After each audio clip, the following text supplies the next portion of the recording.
Hi everybody, welcome back to True Crime Knit-Night. We are on episode 4 now, and I am your host, Aro of Aro Knits and Purls. As always, you can find my Instagram, Ravelry, Ko-Fi, whatever, down in the description below. I'm also going to be telling you what I'm wearing and what I'm working on in the description as well. So I'm gonna just jump right in pretty much into the true crime part. So little preface first, like I've had a crazy week at work. Like I couldn't even knit for a number of days of the week, which is unheard of for me. But I know that you guys, my True Crime Knit-Night fans, like you guys have been waiting really patiently, and I kind of owed it to you to record a new video. And I knew that this case in particular, it wouldn't take me a lot of research because it's like the Susan Cox Powell case. I heard of this case like many years ago, and it's pretty much lived in my head rent-free. Like I knew all the facts. Of course, I'm not saying that I just relied on my memory. I did read articles to kind of freshen up, but it wasn't like I had to do a whole lot of digging because it was still here. Anyway, so I haven't known peace since I heard this story years ago, and now I'm going to pass that true crime gift on to you guys because today's case is bad. Like, it's the kind of case that turns your stomach, makes you want to take a little break from true crime and take a deep look at yourself and humanity's place in the world. Like maybe that's over dramatic like me, but that's kind of how I felt after this case. So if you're not like a true crime fan, you want to watch and knit with me and miss me, like thank you so much, but you need to leave. Like seriously, like I guess you could put me on mute and just knit along. And if you're doing that, okay, you can stay. But if you're not planning on muting and you don't like hardcore true crime, like you should just go. I'll be back with normal knitting content next week. Like I promise you don't want to be here for this. I'm trying to help you guys. But for those of you obsessed with murder and the macabre and say like, okay, we're gonna do this, like welcome. It's about to get wild up in here. I've noticed that among true crime buffs, there's kind of like a type. Some people love the unsolved disappearances, which personally I do not. I want closure.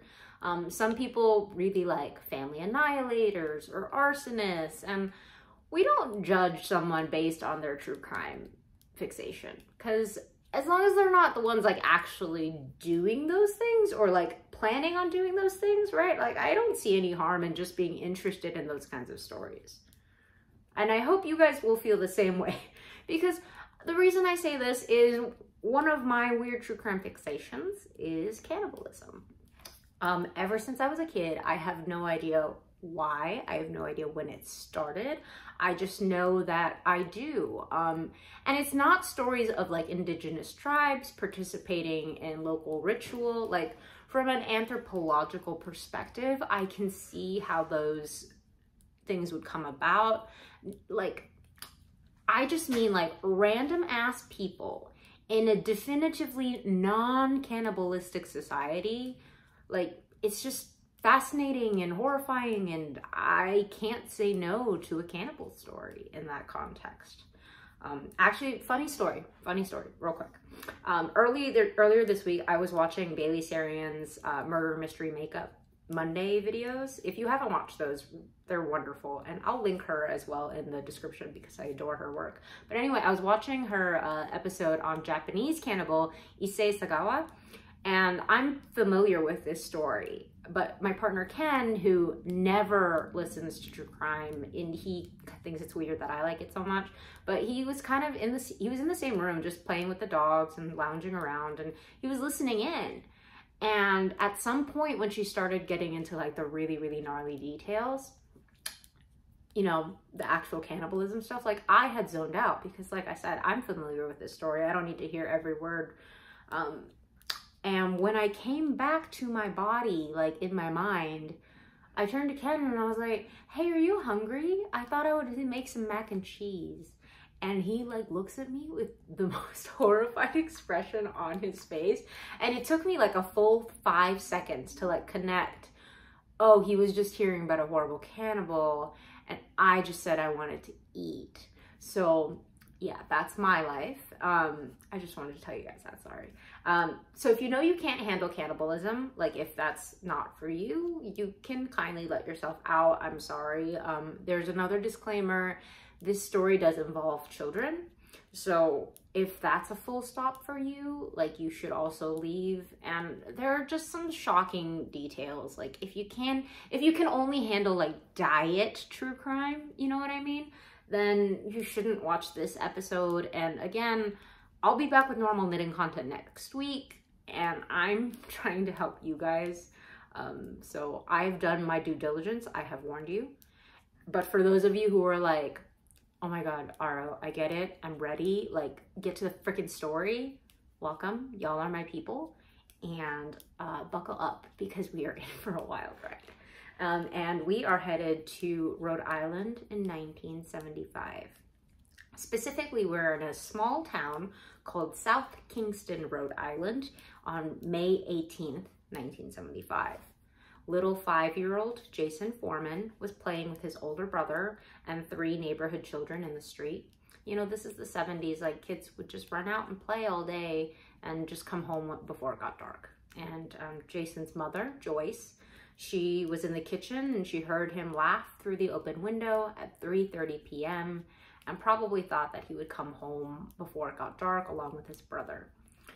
Jason at some point told his playmates and brother that he was going to go home, and he ran in that direction. And keep in mind that where he was playing and his house, it was only a 30-yard distance. So it wouldn't have taken Jason long to get home. But Jason never came home that day. And just a fun fact, that day that Jason went missing was Joyce's 25th birthday. Of course, once they realized Jason hadn't come home, the whole family mobilized. Like, the whole neighborhood was involved in the search. The police were all hands on deck. The immediate search included house-to-house searches. Like, the military sent personnel. There were volunteers from all over. People went out of state to look for Jason. And in this small town of, I think, 14,000, 2,000 civilians volunteered. Like, that's a lot of people showing up for this little boy. And the search went on for years, pretty much, with the police anyway. But there was no sign of him. And it was one of the largest searches in Rhode Island history, but Jason's disappearance would go unsolved for another 7 years. And during the 7-year span, Joyce, poor Joyce, oh God, she became a school crossing guard, and she actually started knitting hats and mittens for underprivileged kids, you know, just anything she could do to protect children, which is so sad. And Jason's dad, John, he became really embittered with unresolved anger and became an alcoholic. And I think in his circumstance, yeah, I would probably be embittered with anger as well. So, but Jason's siblings, they really struggled, especially his older brother. I mean, his older brother he's not at fault, of course. He was just a kid too, but he let Jason run home alone. So I'm sure that he blamed himself deep down. And that's so sad because he was just a kid. Anyway, we fast forward 7 years, April 1982. A young man in the neighborhood, just a few houses down from the Foremans, was arrested for a different crime. And this person was 23-year-old Michael Woodmansey. Woodmansey had lured a 14-year-old paperboy into the house with an offer of free booze. And this house Woodmansey lived in, he lived with only his father. And his father wasn't home at the time, just FYI. When the boy came into the house and was distracted, Woodmansey tried to strangle him, but the teenager fought back and ran home, where he told his parents what happened and what Woodmansey tried to do to him. Now, this kid's dad was understandably enraged. He went over to Woodmansey's house and like yelled at him, confronted him, and punched him in his punk-ass face. Woodmansey didn't fight back in that instance, probably because he wasn't ready to take on another full-grown person. But anyway, Woodmansey's dad came home later that night, and he saw his son, like, nursing a black eye. And, of course, he flipped out when his son said, "This grown-ass man down the street punched me." Like, Of course, Woodmansey Sr. didn't know why the man punched his son, but he flipped. So he ran outside, and at the very same time that he went outside to confront the neighbor, the police were leaving that neighbor's home because they had just taken the paperboy's statement. So as the police were driving away, Woodmansey Sr. like flagged them down and wanted to complain about the father punching his son. And of course, this became like a big old mess with everyone just yelling at each other in the street. Like the officer just like listened to these two dads like screaming, probably making zero sense. And they were just like, okay, this is a lot. And how about we all just like go down to the station together and figure this out? So Woodmansey here is in a bit of a bind because, you know, his dad's involved, all these people are involved, the cops are already there. So he goes to the police station and he sits down for an interrogation about the paperboy and what he tried to do to him. Now, during this conversation, with no evidence, the detective interviewing Woodmansey, like, he just got a hunch, like an old-fashioned, legit, like, feeling in your gut. And poor Jason Foreman's memory wasn't far from people's minds in this small town, so maybe that's it. But during the interrogation about this paperboy, the detective just started thinking that Woodmansey was involved in Jason's disappearance.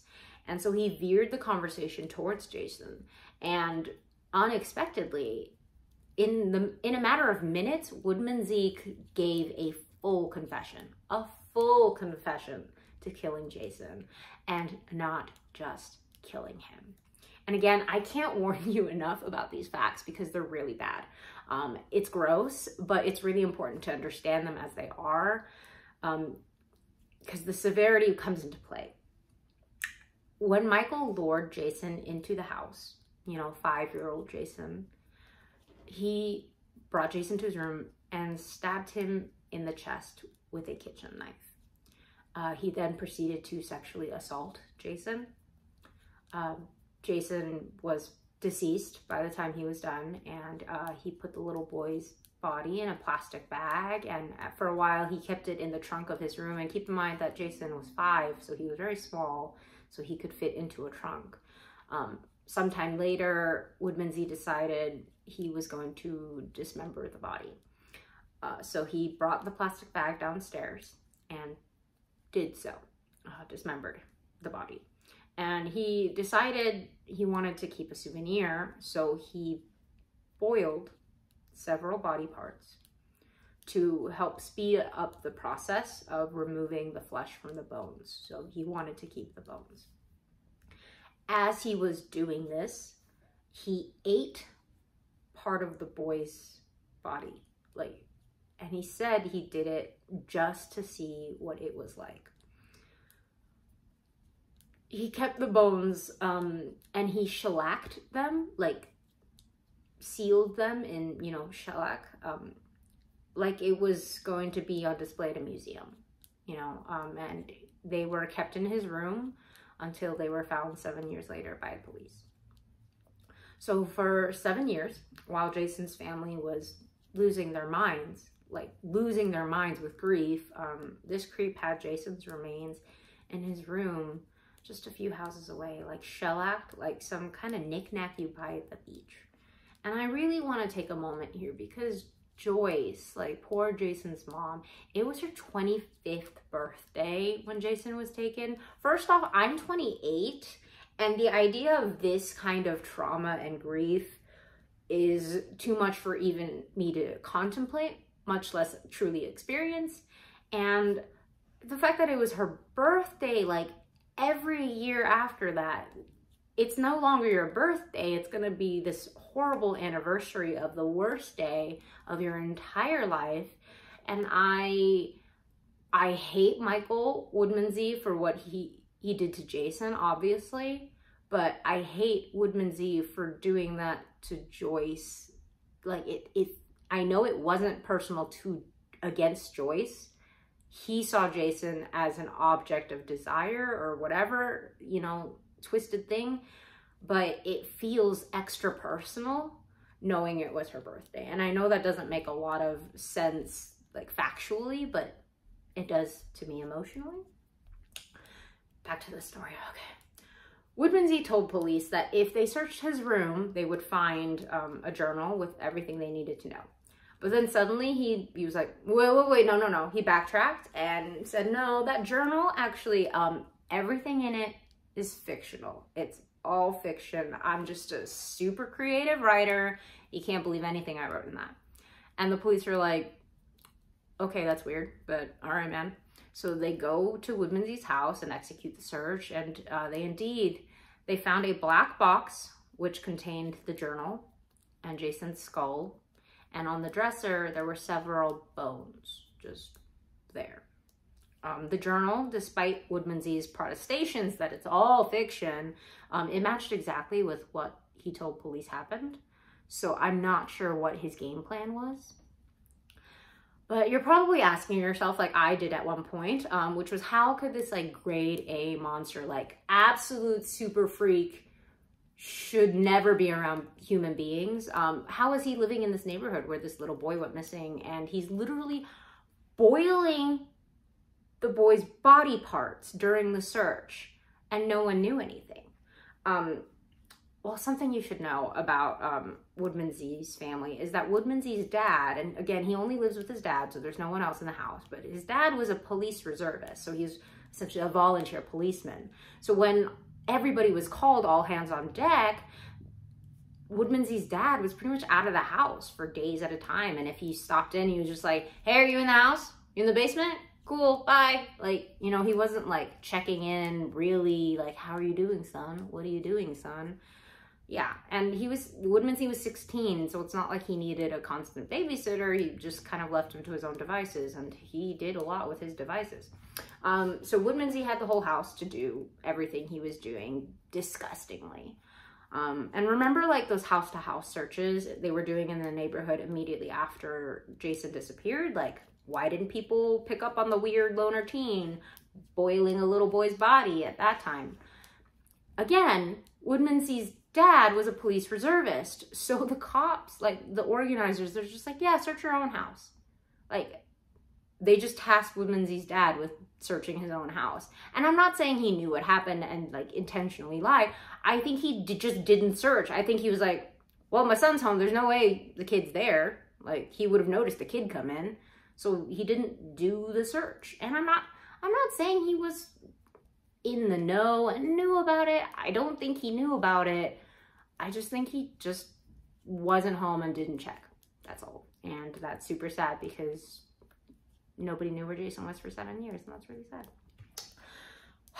Anyway, with Jason's family's blessing, after Woodmans was arrested for both the assault on the paperboy and the murder of Jason, the prosecutor on this case offered a plea deal to Woodmans, and the hope was essentially like, we're just going to keep the facts out of a trial, because when you go to a trial, every little detail has to be talked about, and it would be excruciating for Jason's family to have to listen to that, and for the whole country essentially to listen in on how your little boy was not only victimized but cannibalized.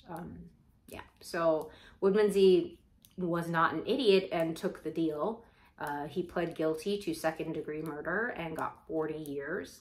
After sentencing, the judge ordered that most of the evidence, pretty much all of it, including the journal, he ordered that sealed, and they took it real seriously. Like, apparently this journal was insanely disturbing.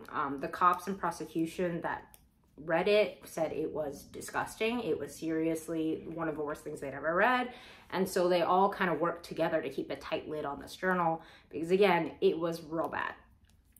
And I want to make sure to take a moment here to talk about something I'm sure that many of you who are true crime aficionados picked up. Like, how was this Jason, what he did to Jason, the many steps of what he did to Jason, like, how was that Woodmans' first crime?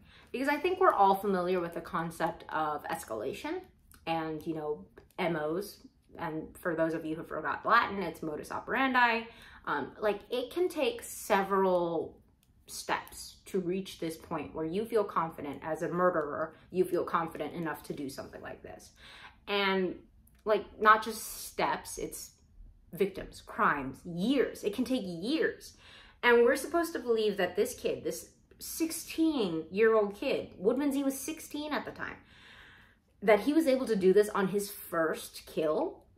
And this was pre-internet, pre-Dahmer. We're supposed to believe that he did this with just the power of imagination and gumption, you know, like, I think that the journal detailed more crimes. I think that, oh, also the year before Jason went missing, another 5-year-old boy in a neighboring town went missing, and he was never found.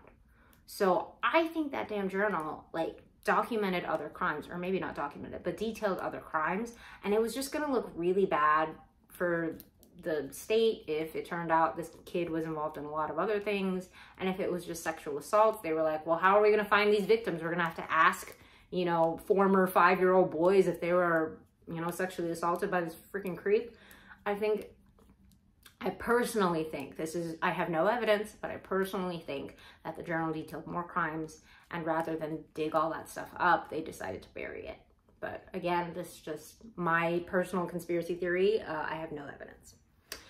Anyway, Woodmansey went to prison and lived quietly, as he did on the outside. He was a loner, didn't talk, he didn't say anything.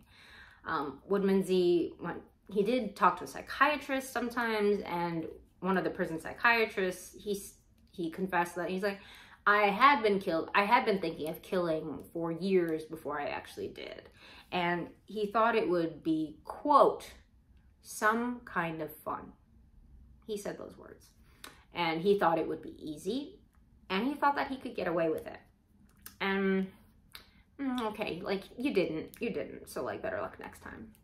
Except not, like, don't do it next time. No. Anyway, you would think that Woodmansey would fade into obscurity and kind of die in prison, because even if you are fed in prison, people who sexually assault children and hurt children, especially in such horrible ways, like, they tend to not live very long in prison. But this is when I get to tell y'all something legal and law-related and crazy at the same time. So Woodmansey's plea deal gave him 40 years, right? He was 23 when he was convicted and sentenced. So you think, like, okay, it's not great, but he'll be like pretty old by the time he gets out. And that's if he lived a long, healthy life in prison as a child murderer. You would be wrong, because Rhode Island at the time had something called the Good Time Law. And this allowed convicts to shave time off of their sentences with good behavior. And this law dated back to 1872. 1872. It was just still on the books. And it gave you 10 days off for every month of good behavior. So like a month without incident, you get 10 days off. And like that accrues very quickly, especially in Woodmansey's case, because he was a very quiet prisoner. He didn't get in fights. So Woodmansey was allowed to earn 12 years off of the 40 he was supposed to serve, because he never got in fights and he had a prison job. So he was behaving, quote unquote, well. And so then he was set to be released in May 2011. The public understandably lost it. They lost their minds, as I would. There were protests, online petitions, people flipped out, you guys. Like, some of Jason's family were like calling for the horrific journal to be released. They're like, yeah, just publish the journal. Let's see how messed up this guy really is. Like, if you read what he did to my brother, my son, you won't want him out either. And Jason's dad, John, I'm like a huge fan, because I'm a big fan of speaking and living your truth. And this guy spoke his damn truth. Okay, so Jason's dad, John, said on public radio that if Woodmansey was released, he had every intention of finding him and killing him, quote, as aggressively and painfully as he killed Jason. He said he couldn't eat, he couldn't sleep. All he could think about was killing his son's murderer. And his family attorney, like, his family hired an attorney as a spokesperson, you know, to like help keep distance between the family and the public. And like, I can't imagine being this family attorney when you're like trying to keep a measured response and not say that you are plotting to kill a man. But like, oh, not John. He was not going to hold back because John buckled down on his earlier position on Good Morning America. He went on national television and said the same exact thing. He's like, yeah, I do it. I want to kill him. I think about it all the time. And if I was a family attorney, like, whew, there's not, I don't think there's enough pay in the world to do that. But even without John having to go full Batman on Woodmansey, like the public made it very clear that wherever Woodmansey was released, he was not going to be welcome. I mean, like the police chief of South Kingston, you know, the town where this all happened, he tried his best to be very professional, but pretty much said that if Woodmansey tried to come back to this town, he couldn't imagine why, but if he tried to come back to this town, he would probably get lynched and the police chief wasn't going to stop it. Like, he said he wouldn't be able to stop it. So, like, that's a lot. And so the state, obviously, it's like facing lawlessness. Because if you have a bunch of lynch mobs and vigilante dads killing a man that you have to free by law, that's really bad look for you. So the state was scrambling, trying to get Woodmansey like involuntarily committed as soon as he was released. So the Rhode Island standard for involuntary commitment is like insanely high. But side note, he ate a child. Like he raped and ate a child. So I feel like whatever standard you have and are using, like you're there. But that's just my opinion anyway. The state was working hard to get this guy committed, that they got special order from a judge, like the judge signed off on allowing the psychiatrists who were supposed to assess Woodmansey whether or not he should be involuntarily committed. They let them read the journal. They're like, you need to read this. So at this point, Woodmansey and his attorney saw the writing on the wall. Like, hey, even if you get out, wherever you go in Rhode Island, they're probably going to kill you. And he can't leave the state because he's, you know, a former felon. And if he was trying to leave the state, the receiving state would have to approve it. And I don't think there's any state in the US, not even Alaska, that would be like, yeah, 5-year-old eater, come on in. Okay. You know, that's not going to happen. So Woodmansey was going to have to stay in Rhode Island, and no one wanted him there, and he was going to get murdered. So the attorney probably was like, my guy, you should just go to the hospital. So he agreed, and he agreed to stay in state custody under voluntary institutional commitment. And so at age 53, he was released from prison and moved straight into the psychiatric hospital. And I know you're kind of worried because I said voluntary commitment. If he ever wants to leave, he has to file an intent to leave. There has to be a hearing about it. And even if he is out, he would need to meet like a court-mandated psychiatrist and give reports on where he is, blah, blah, blah, blah, blah. It's a lot. But again, I don't think he's going to try to get out. I think he's learned his lesson from 2011 that people would straight up lynch him if he got out. Anyway, so I want to talk really quick about the law because, you know, I'm an attorney and that's interesting to me. The good time law, you know, say goodbye to that, at least the way it was written originally. So as a direct result of this case and the public freak out, the Rhode Island legislature in 2012 passed a law which banned those convicted of murder, attempted murder, sexual assault, and child molestation, and kidnapping of a minor. They said, okay, those kinds of cases, you're not allowed to get good time, obviously, which I think would be common sense, but they're like, they finally codified it. You can't get good time if you did all those things, which is great. And the General Assembly at the same time, they passed additional legislation to name that law Jason's Law in memory of Jason Foreman. So that's the insanely horrific and just harrowing story of Jason Foreman's demise. Like my truest deepest condolences to the Foreman family and the memory of little 5-year-old Jason, who he hadn't even started kindergarten.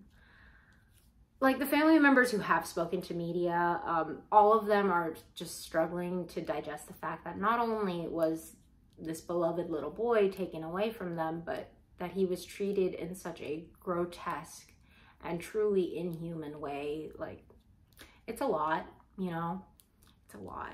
And Woodmans doesn't do interviews, which I find is better, but also kind of infuriating as well, because I mean, I hope he's talking to the FBI at least a little bit so that they can use his data in their metrics for when they do like BAU stuff. But he ate a kid. He ate a kid, and I don't know if he was planning on doing the same with the paperboy, but oh God, you know, I have a lot of friends who are prison abolitionists. And in cases like Michael Woodmans, I am not sure how I feel. Like, he ate a child. I think that's a case of you lock him up and throw away the key. Yeah.